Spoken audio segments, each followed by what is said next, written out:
G'day, this is Burke here again, playing Life is Feudal Forest Village Part 2. And today we are going to unpause that, get the speed rolling, and today we are going to be looking at what happens through the winter time and into year 2. As long as you've got those initial buildings done, your fishing village, your gatherer's hut, your hunter's lodge, your lumberjack, and your forester's lodge, you should be golden. So these guys can't work through the winter, so we can now free them up, get some other stuff done. Definitely a good idea to get a field in place, because the first thing we probably want to be doing is getting some flax done so that we can start clothes production. Don't want to make the field too big, you still want to be able to get the single worker to get the job done there.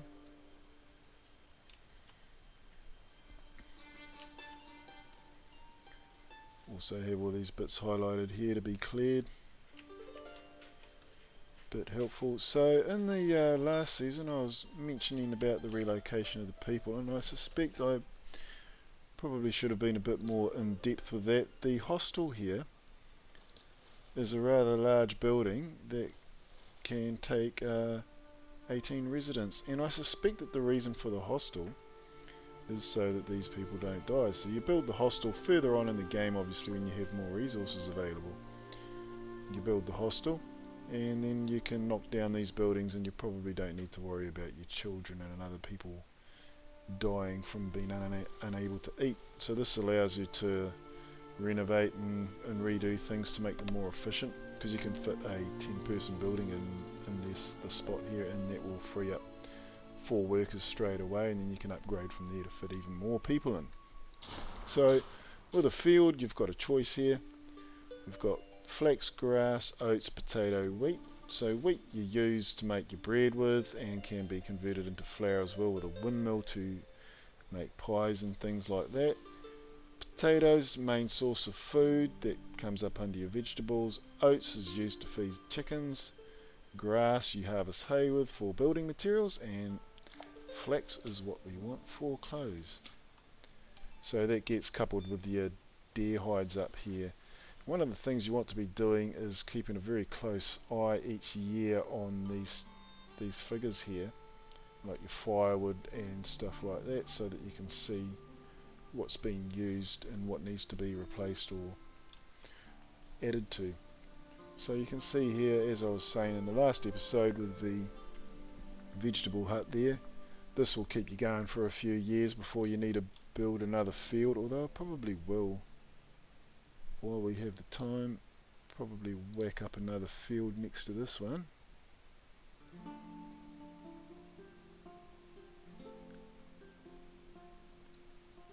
And that will give us some more options, so it's already there for when we need to get started with the vegetables there.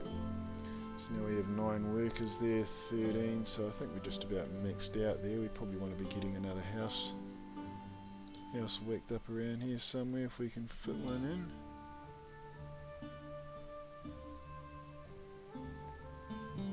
Looks like I put that fishing hut just in the wrong spot there. Yep. So you don't want to be building your houses too far out. I think I will. Yeah, I'll stick this one up just here.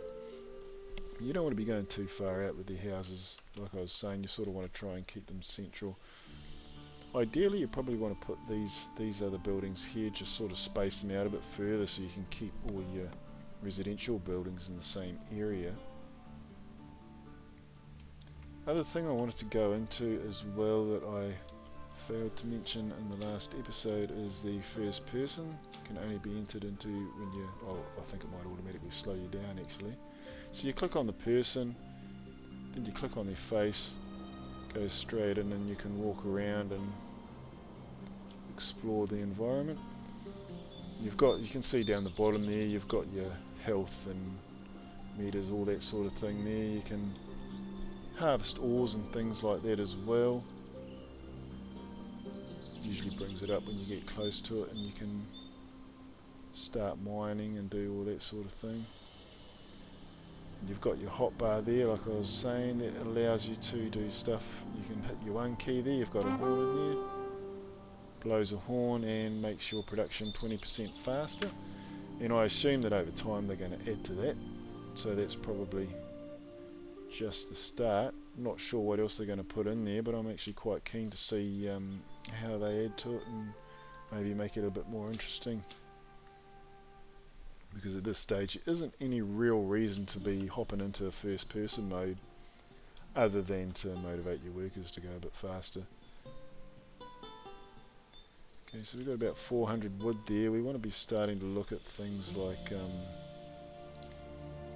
getting some quarries and things laid up. So you want 510 wood for that. It's probably not a good idea to be doing that right now.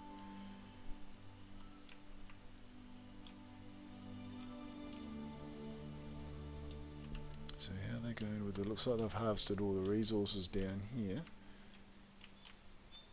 We certainly want to be getting some more wood and stone, because we can't actually build much in the way of houses without stone. Yeah, it doesn't look like there's much around here, nothing's lighting up. So that makes life a little bit difficult.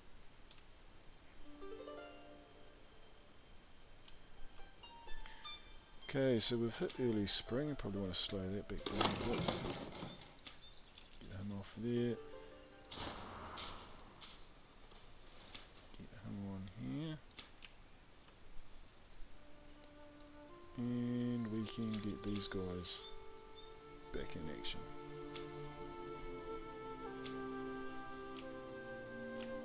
So as more workers come up, obviously you want to start adding to these guys here and slowly fill them up, so you keep your food pumping along.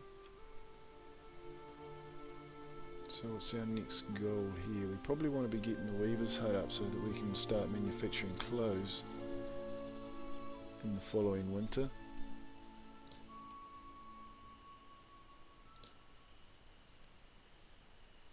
Yep, your weaver's workshop. So we're going to run out of stone here, so I'll figure out where I'm going to put this, and then we probably need to, yeah, we might need to level out the ground here a bit. So terraforming, hit that one there, second button along. I usually just go with flattened ground.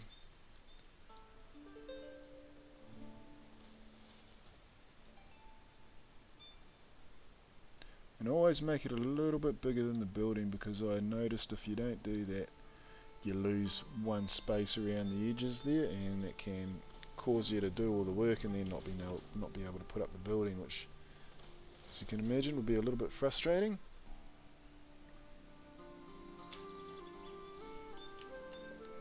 So as soon as that's ready, we'll stick up that.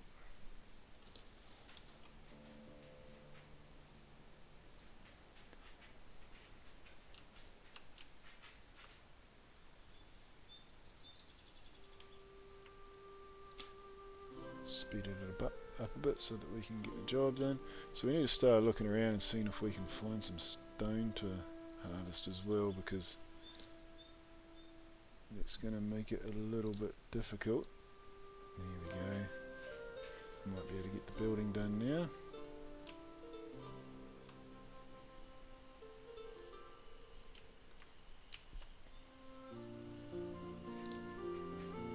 Let's just see how they go. Yeah, nearly finished.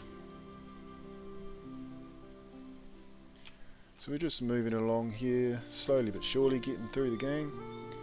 Obviously the further you get along, we want to get some tools. These are high quality tools that they start you off with. Not sure if they actually speed the workers up further. I suspect they might just last a bit longer. At any rate, I've found that if I whack up the carpenter's hut on the edge here, that will use up wood and stone to make the tools with, and they whack them out fairly quickly, and I imagine that, like I said, the quality tools probably just last longer.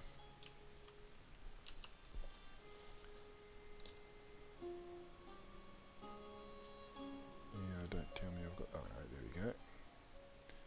and we're good except for the stone. So let's get that building started there. Other thing I should have mentioned probably in the first one is how the production works. So you've got your input there, which is 1 log, get out 3 firewood, and this is achieved in 1.3 minutes. So this here is what's sitting there ready to be taken away. So they've brought in the logs, and then that's the firewood. Once that reaches a certain amount, they'll then take that wood and take it into the shed. So one of them is here, the barns for food and firewood, and the warehouse stores your raw goods, I think, by the looks of it.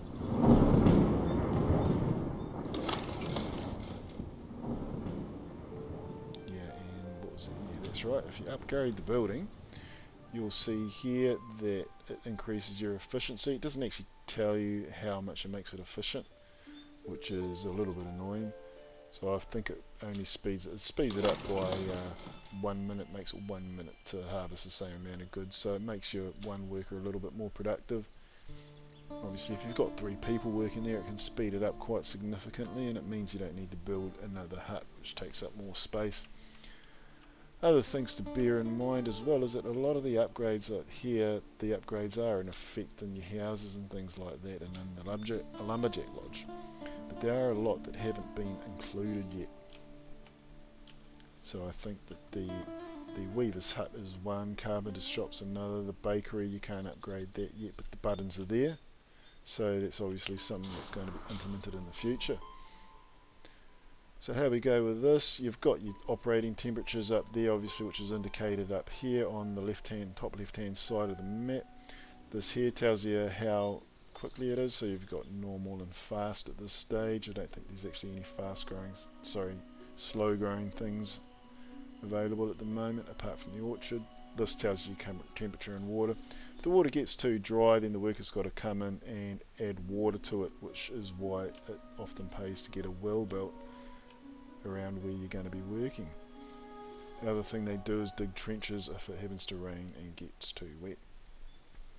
And along the top bar there, obviously that's how much you're going to get out, 351 units, and that's your progress towards that. Once it hits that, the workers will automatically start grabbing your stuff out.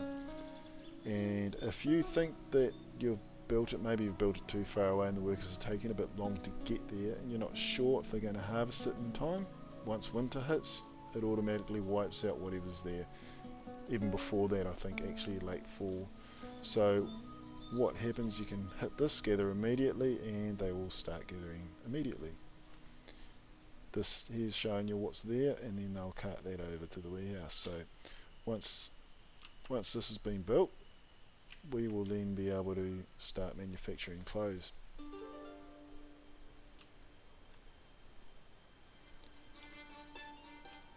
So hopefully we've got people gathering up. Has that all been gathered? Oh, I think it might have been. We need to see if we can find some more stone. Here we go. It's a good area there. Once we hit enough stone, then obviously we can carry on with the building.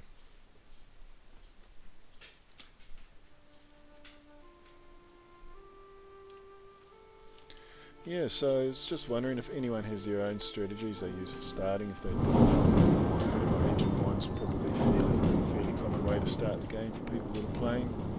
It's pretty self-explanatory, obvious way to start the game, but if anyone has anything different that they like to do, please feel free to add it in the comments. Tell us what you do and why you do it. Always interested to try new things and see if there's any new strategies out there, especially if it increases your efficiency.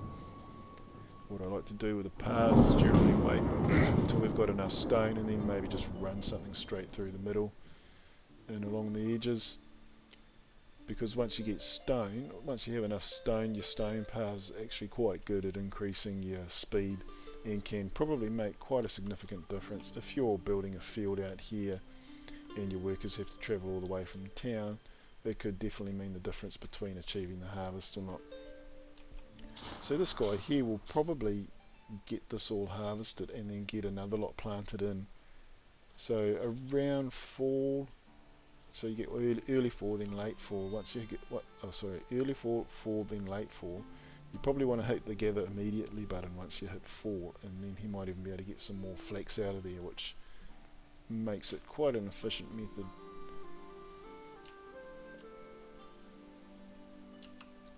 Yep, so we've got the building underway. As you can see, we've gathered enough stone. That's brilliant.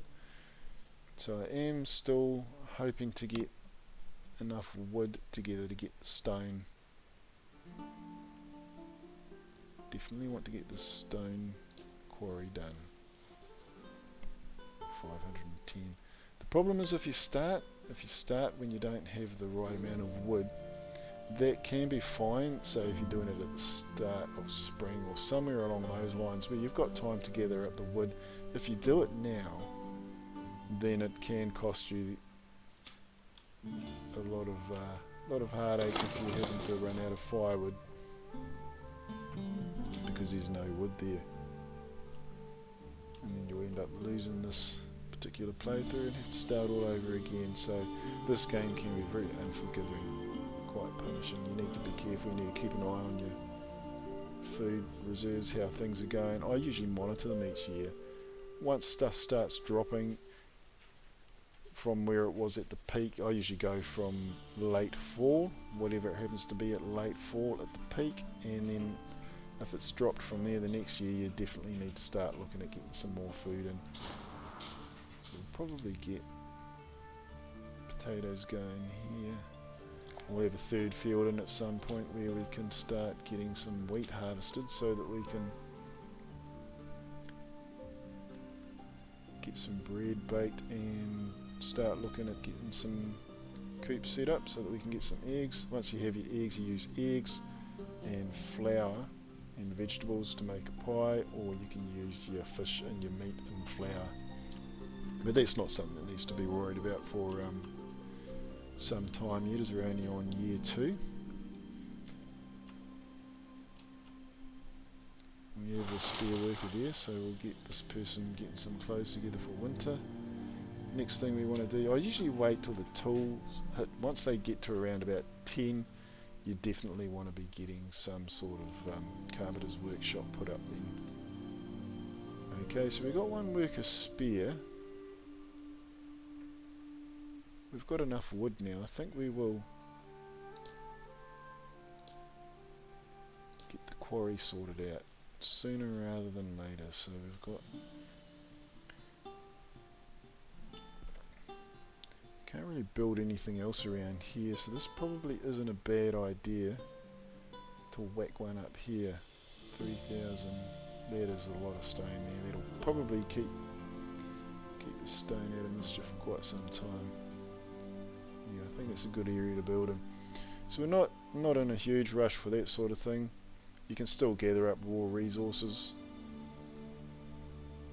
but these are quite expensive wood-wise to build and can set you back quite a bit. So we've already hit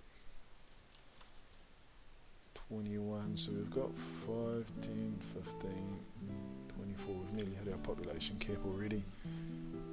Although we'll probably leave it there for a bit, because we obviously need to gather up more wood before we can think about sticking up more houses. You can't put anything else in this little area here, it's a little bit too small. Like I said, I usually put the fishing hut at the peak there because it maximises your curve and gives you the maximum amount of fish that you can harvest. I probably should have put it off to the side a bit more, and I could have squeezed in another house here as along with this stonemason's hut, probably. Stone quarry, sorry.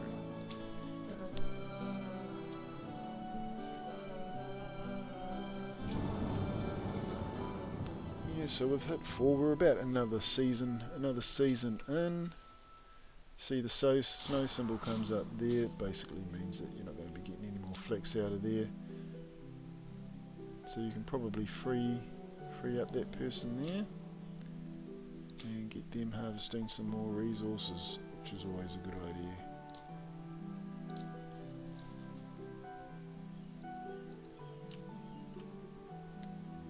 Alright, and we also want to start up our firewood. starting to drop down already. It might pay to chuck another person on there, or keep an eye on that. Might need to put 2 people on there this year. Does go up pretty quickly. Still have 1 person. So I might chuck... No, I'll leave 1 person gathering. And once winter hits, we'll take these 2 out, and then they can start gathering up some more resources as well. It's best just to use at the start, before you get your mines going. Oops, sorry. You're supposed to be building a quarry there.